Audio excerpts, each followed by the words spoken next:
Hi, and welcome to another episode of the new Think Digital Partners YouTube channel.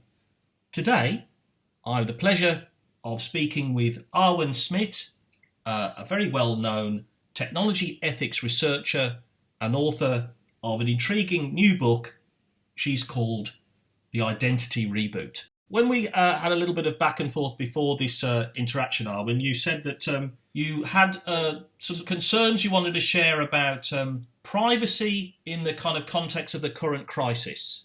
Do you want to tell us what you mean by that? Well, with everything that is going on, you could rightly wonder, do we need privacy in a pandemic?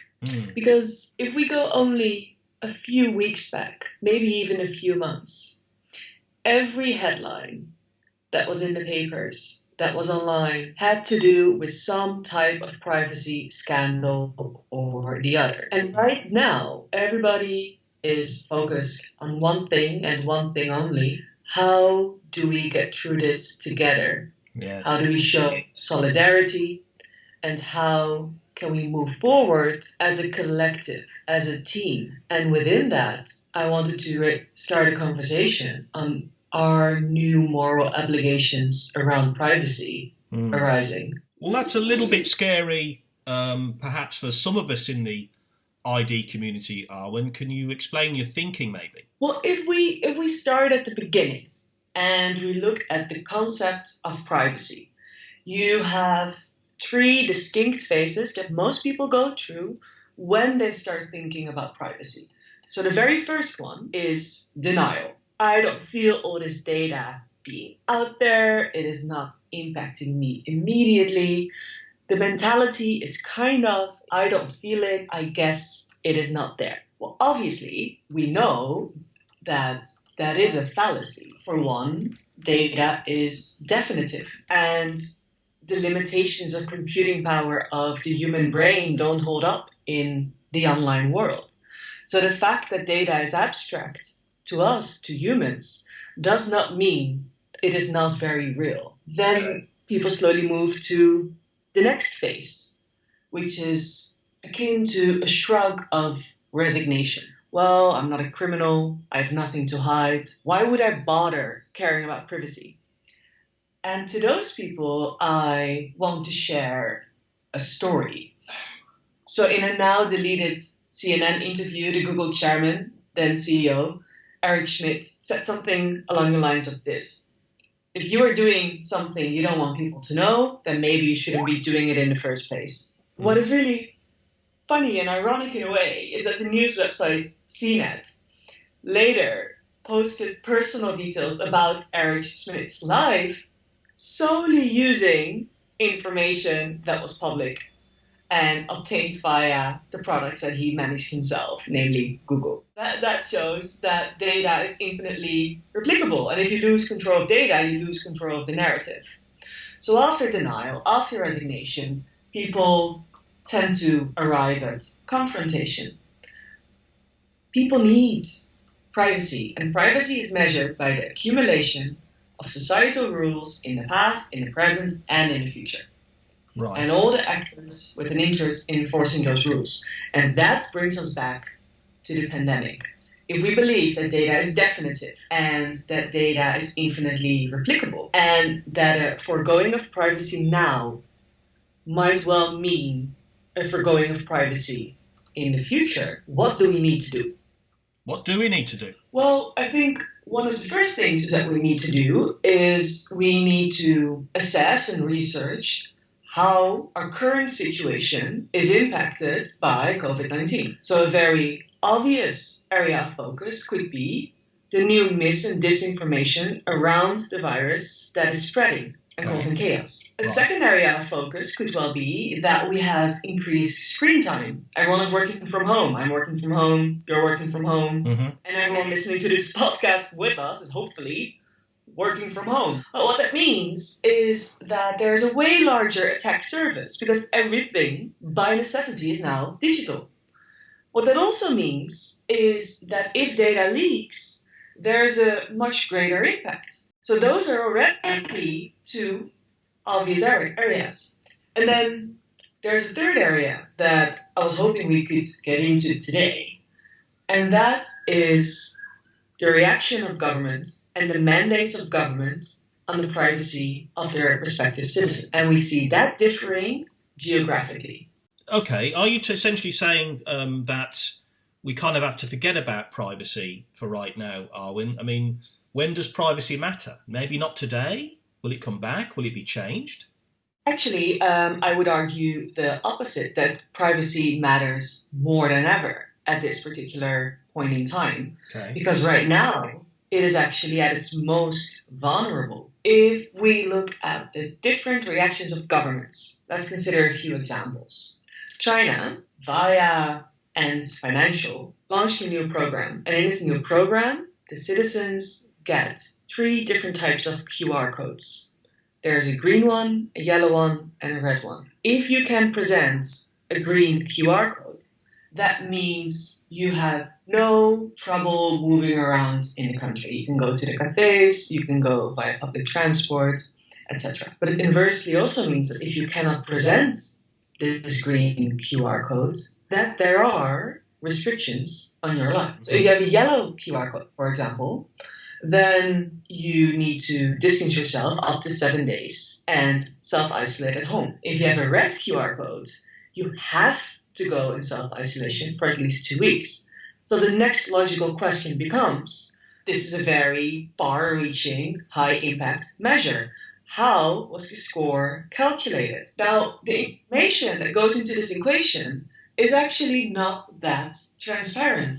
What we know so far is that the information entered includes a name, it includes a national identity number, it includes the current location, recent travel history, and ticking a box asking if the person has been in contact with a known patient or anyone hospitalized in the last 14 days. We know at the very minimum, those considerations go into the equation.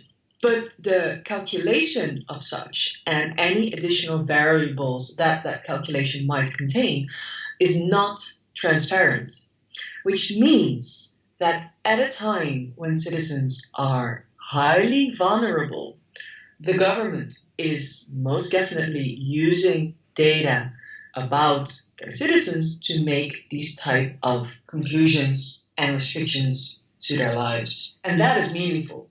So that's one end of the spectrum. Then another variant of governments implementing measures that have privacy and an attitude towards data ethics at the very core of these measures is, for example, South Korea. They are basically open sourcing the movement of people who tested positive. This includes age, this includes gender, this includes sometimes even a movement log onto the very minute of a patient, using, for example, credit card transactions with businesses they visited. Now, a government taking such stance highlights 2 things. One, that the infrastructure to do so was already in place, so the erosion of privacy already happened. Then the second thing that it outlines is the attitude and the valuing of privacy by these governments. What I kind of feel maybe would be helpful, Arwen, if we kind of connect this with the kind of research you'd already been doing for your book about where we are with identity anyway. Are you saying that the kind of what we were thinking about identity and privacy just doesn't matter anymore, or this is somehow tied to a deeper trend? I mean, for example, you have an interesting concept about the human and optimization games. Where does all these recent events maybe put that stuff? That's a really good point. So the way I think about privacy and identity in a wider context is as follows. If you look at the major scandals of the past few years, think of disinformation campaigns, think of deepfakes, think of filter bubbles, think of online surveillance, behavioral manipulation. At the core of this entire toxic turbulence is data. And that data is at the core because it is the fuel for the underlying infrastructure. What we are seeing is that the spectrum of actions available to people is being influenced And the degree of that influence is proportional to the body of data about them that is currently out there. So what the book Identity Reboot is arguing is that human behavior is at risk of becoming an optimization problem, and that we ourselves are actually providing the data that is being optimized for. So whether that involves companies maximizing profit, may it be via ads or other means, or governments, as we've previously seen, sculpting the perfect citizen. You can see that identity and data by extension reside at the very heart of such an optimization equation. I'm intrigued by that, crafting the perfect citizen idea. That's, I don't know whether or not that's a sinister idea or a pleasant idea. I think that depends on the cultural context you're viewing it from. Well, maybe from the UK perspective, which has got a distinct attitude, and this is the country that didn't let ID cards happen, right? Maybe we should interpret that as a Big Brother type idea, no? Well, the UK is an interesting one because in addition to China and Korea, they are exploring a similar concept of contact tracing in the face of the corona pandemic, but they are framing it as a civic duty. So when people submit their data, and that data is then triangulated via Bluetooth beacons, Wi-Fi towers, GPS sensors, etc. Yeah. Once that data is all collated, it will actually be deleted afterwards. Where in China, the New York Times found that that data shared with Ant Financial is actually also shared with the police. So that does reflect a different type of value system underlying it. One footnote is that the UK has its own problems, being very enthusiastic about facial recognition. Why is that a problem? Are you talking about the kind of culture where allegedly we're got the most CCTV in the world, right? Exactly, and draw from that any conclusions that you may. It does suggest that more control, more visibility, more information, by extension more data, would make for better citizens. What, in terms of someone who's thought so much about the ethics of ID and technology and all these fascinating issues, is there maybe kind of a thing to think about, a kind of discussion point you'd like to give the audience of the Think Digital Partners shows like Think Digital Identity? What's a smart way to think about ID and privacy during this crisis, Arwen? That's a very good question. I think it will differ for the layers that you're operating on, the layers that you want to make a difference in. So for the people, it's very important at this point in time that we preserve, and if it's not there, reclaim autonomy of thought, that we have access to the right information to make up our minds, of information of high independence and high integrity. So what you can do to combat the large flood of misinformation currently circling around Corona is go back to the source. We're in a pandemic, and the most trusted source in a pandemic is the World Health Organization. A collective approach is necessary. So for people, that's what they can do. They can protect provenance of their information and go directly to the source. It might take you a few minutes longer, but it will make a big difference. We need solidarity. We need collective action. So that's one. Then another thing that we need to do, but we won't be able to turn it around in such a short period of time, but it is something that we need to take extremely seriously, is improve the methods and measures for remote authentication and to seriously consider forms of decentralized identity.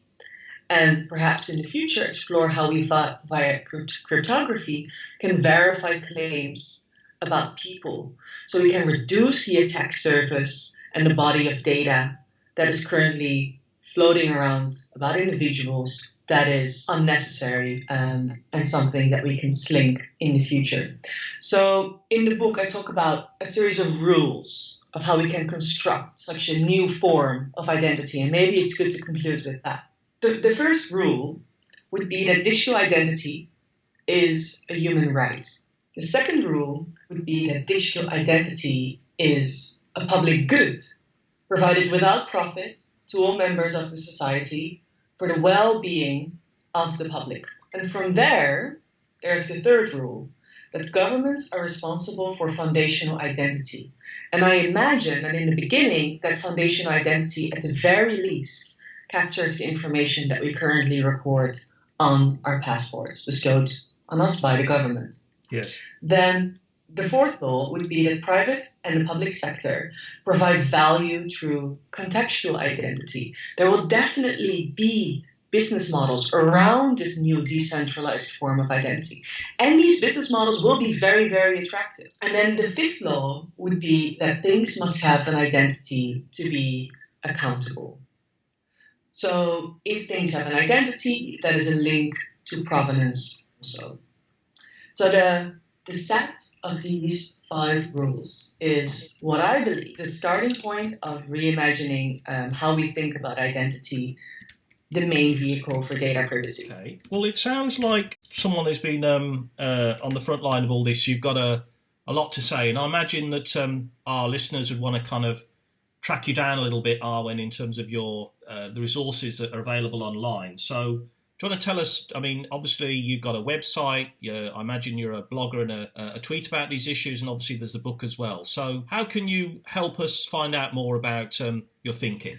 Well, what I try to do is, especially in these times, is provide public content and thinking around disinformation around COVID-19. I think it's a very pressing issue, and do follow me on LinkedIn if that's an area of interest. And what I'm also interested in, especially right now, is how governments treat the notion of privacy at a time when their peoples are most vulnerable.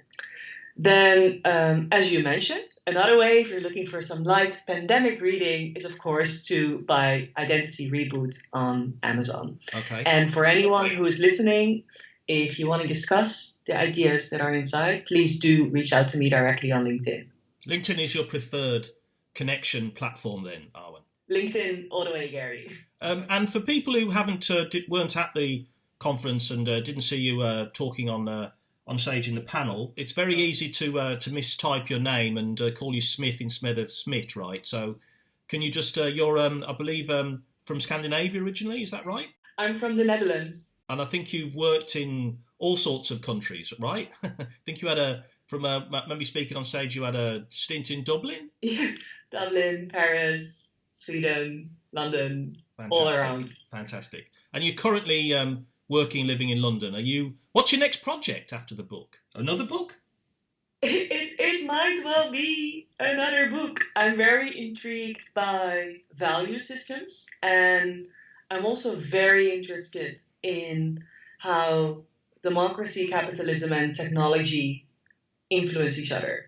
So that is actually a new focal area of research. Fascinating. Would you be looking to write about that in the intervening time, or you're just heading kind of straight into the research?